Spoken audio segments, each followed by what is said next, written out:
5 بول ہیں جو اس کی ایک تسبیح گڑ گڑا کے پڑھ لے سارا سال حفاظت، برکت، راحت، عافیت، غیبی نظام، مرادیں پوری، برکتیں، رحمت۔ سورۃ الناس، قل اعوذ برب الناس، سورۃ الناس جو ہے یہ بندش کا علاج ہے۔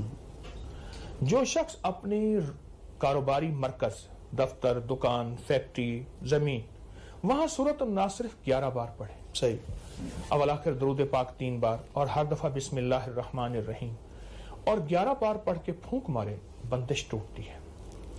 ایک عمل بتاتا ہوں سورۃ الناس کا، ہفتے اور منگل کے دن، ہفتے اور ساتوں کو بڑا تعلق ہے۔ صحیح، فجر کی وقت نماز ایک سات تو ہے، وہ گزر جاتی ہے، پھر فجر ہوتی ہے پر قضا ہوتی ہے۔ مغرب ایک گھڑی سات تو ہے، یہ مغرب کا وقت ہے، کیا خیال ہے؟ بالکل۔ ظہر کا وقت ایک سات تو ہے کہ یہ ظہر کا، سحری ایک سات تو ہے، جی، افطاری ایک گھڑی سات تو ہے کہ یہ سات اب افطاری کی ہے، یہ سحری کی، اب کھانا بند کر دو۔ صحیح، منگل کے دن جو بندہ ظہر کی نماز کے بعد، منگل کے دن جو بندہ ظہر کی نماز کے بعد، اور ہفتے کے دن جو بندہ ظہر کی نماز کے بعد جی، صرف اور صرف ایک تسبیح یا قادر ہو یا نافع ہو۔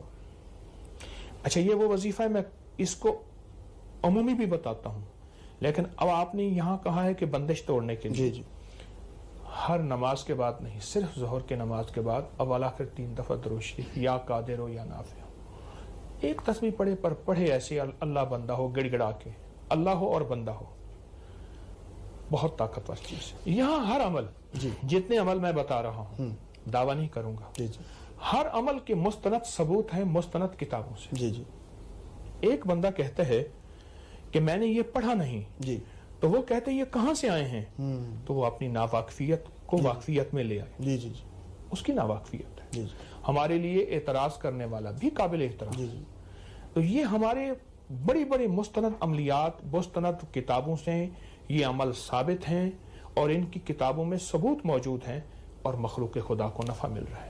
جو چاہتا ہے کہ میری نسلیں خوشحال ہو جائیں اور میری زندگی خوشحال ہو